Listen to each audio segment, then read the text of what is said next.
Now, a global mentoring walk normally takes place on International Women's Day, and this year will be no different in the sense that the walk will take place, but the how is a little different. Joining us for more info about the initiative is Nicole Joseph-Chin, who is the founder and CEO of Miss Braffett Limited, an innovative social enterprise.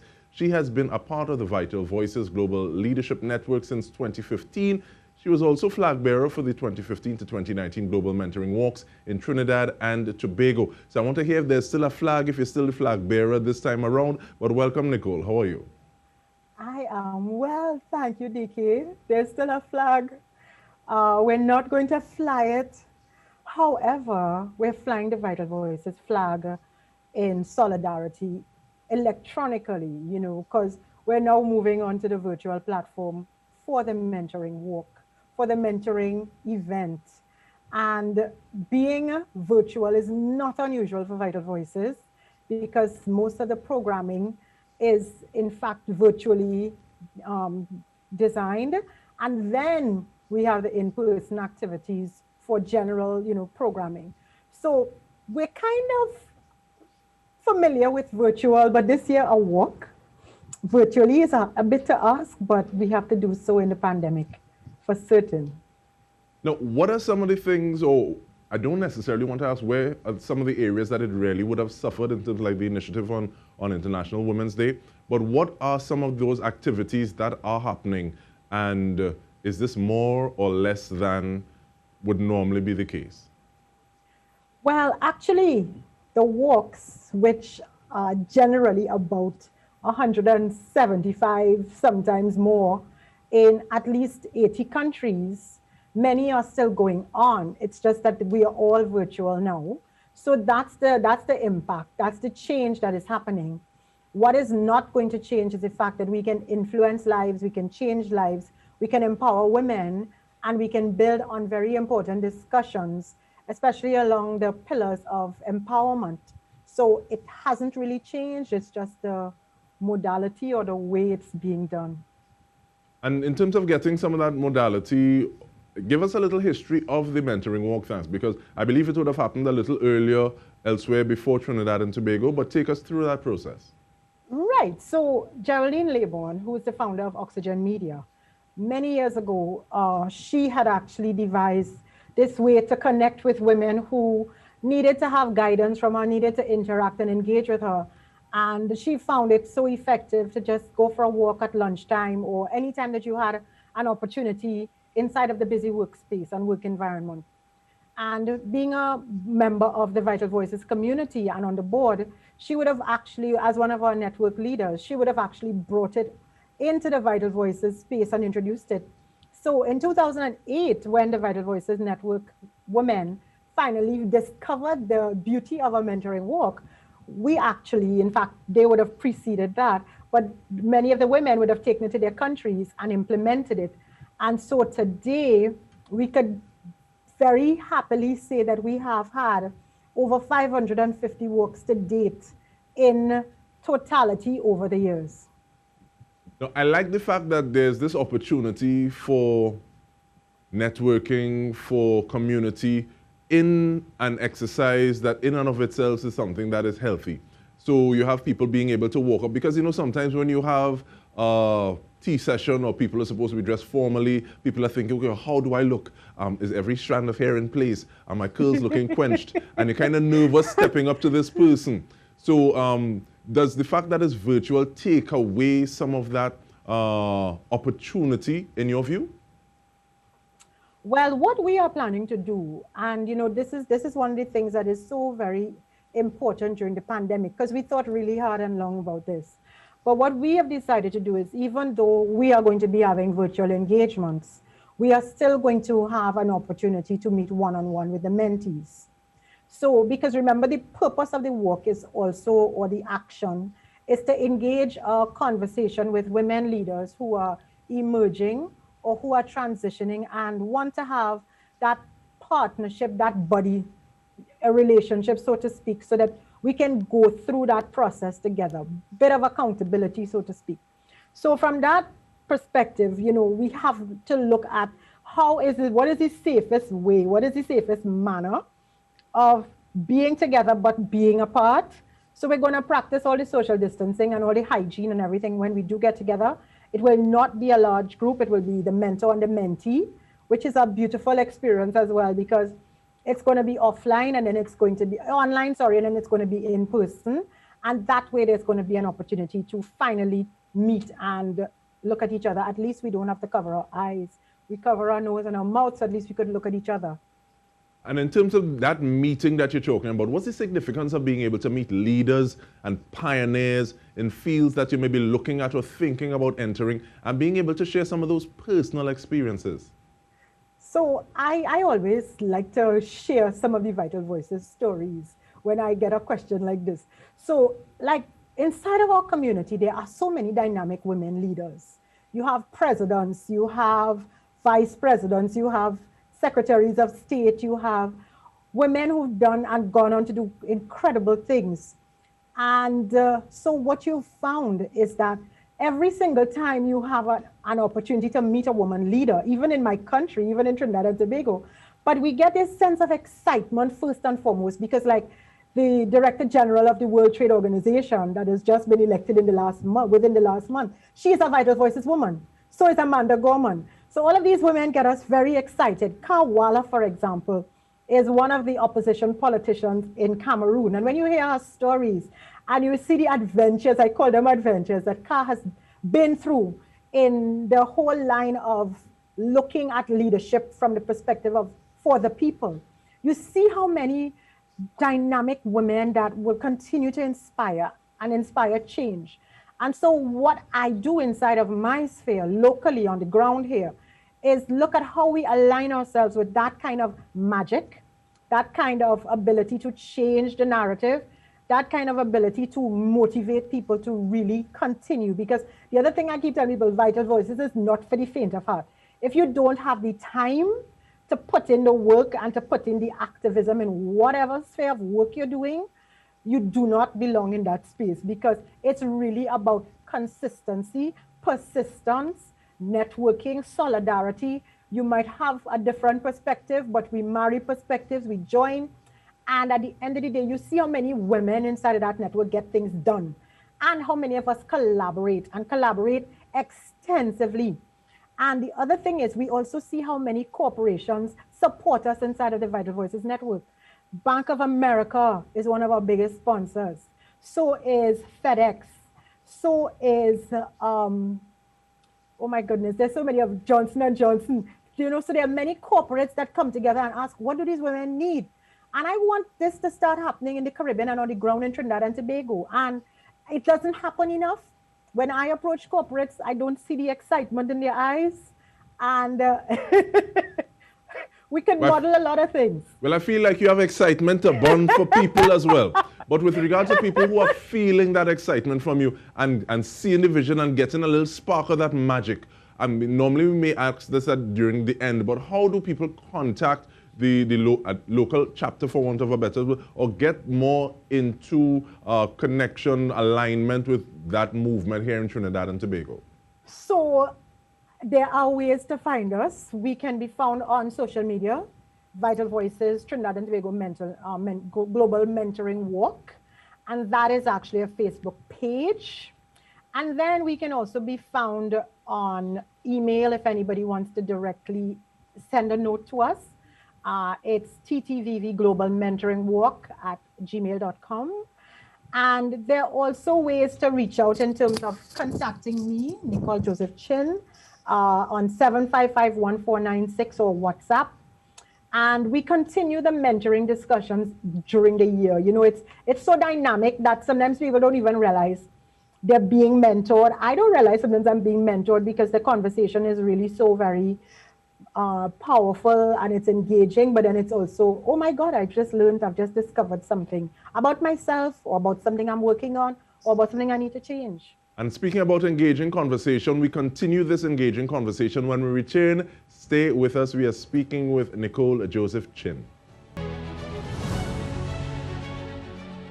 Welcome back. We are speaking with Nicole Joseph-Chin about Vital Voices Global Mentorship or Leadership Network, rather. And you see, Nicole, the piece of paper that I have, I want to throw it away. Because just before we went to break, you spoke about something, and I want to follow that train of thought. Thank you. It seems as though there are levels to mentoring and mentorship. It seems sometimes as though mentoring is either or. Either I am at the bottom of the food chain and I want to grow, so I'm taking in all the information, or I'm at the top of the food chain and I'm giving you, dispensing this information. Now, it seems as though there are levels to this. You just spoke about sometimes not even realizing that you're being mentored. Can you expand on that a little bit, thanks? Yes, so for example, sometimes I'm having a conversation with a young, bright person, and I am not savvy with something, let's say a tech app or something to that nature, and they are well versed in it, and they're also aware of the pitfalls or the challenges or the best ways to do something. So their best practices and their experience is going to work for me. That's a mentorship experience. That's a mentoring opportunity, because then not only do I learn something from them, I can now find a way for them to coach me into being a better person, online, offline. So that is an opportunity for mentorship. And that's a layer of mentorship, as you rightly said. And then there may be the formal mentoring engagement. And that may take on a whole different phase where, okay, I want to learn more about how to design my business for sustainability.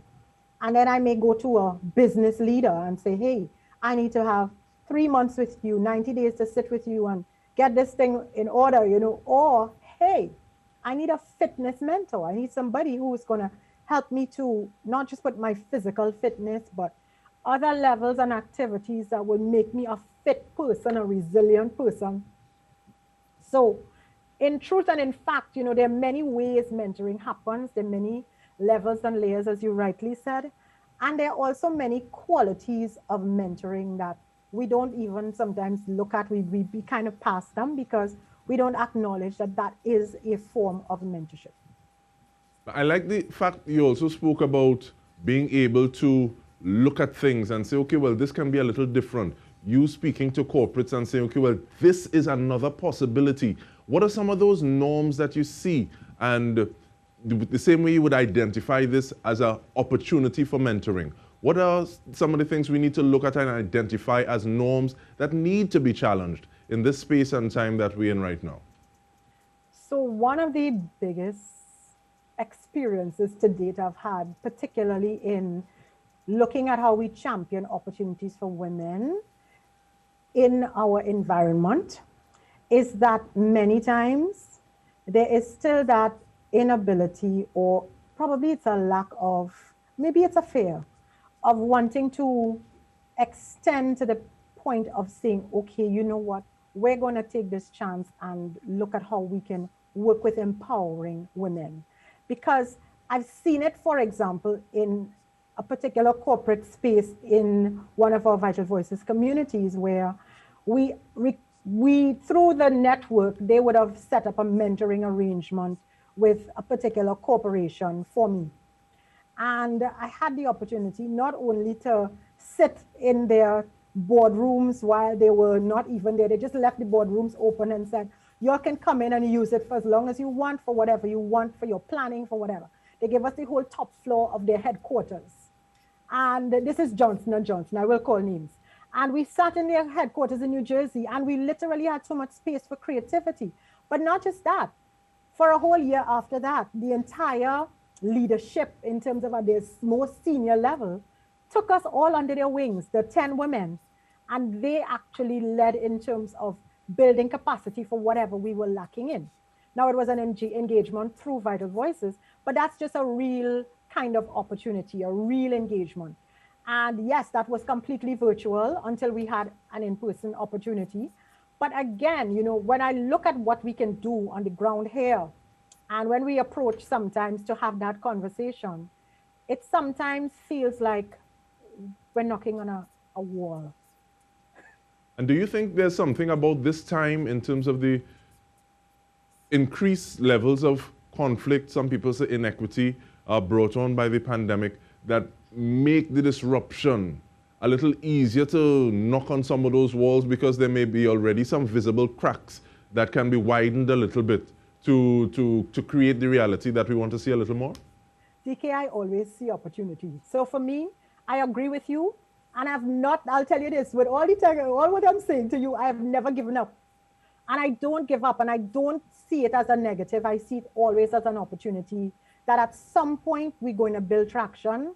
At some point we're going to build strong alliances that say, hey, women need to really be empowered in such a way. And I want to say this, we're not doing this on an exclusive level. We're making sure there's inclusion on all levels, inclusive of and including age and gender. So many times we have some of the strongest male allies inside of Vital Voices, to the point where we even have an actual award event every year for our male allies, our men allies.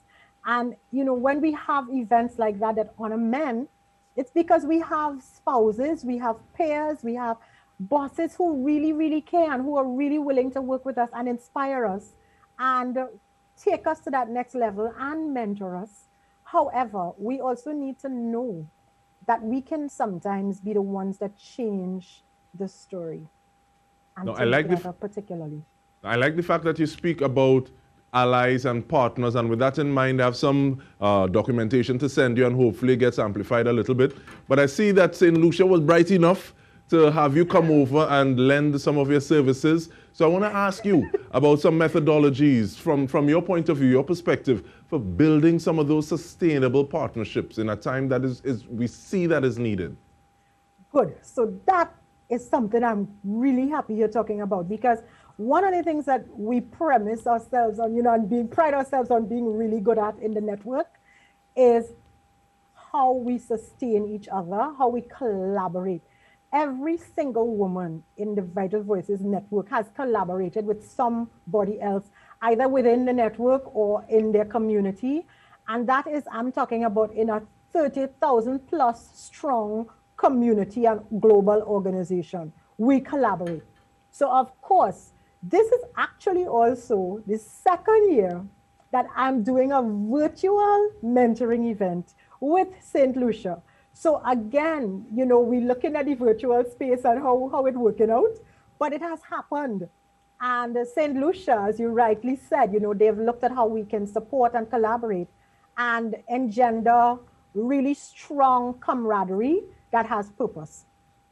Now, that kind of environment, it requires something and an energy that is inclusive, because sometimes we may have different points or different ideas, but at the same time there needs to be a space that allows for those different ingredients to go into the pot, sometimes not to melt, but just to interact with each other, for people to come up away from the experience better for it. What are some of the things we need to make that ecosystem? And this is with us just about having about 45 seconds again.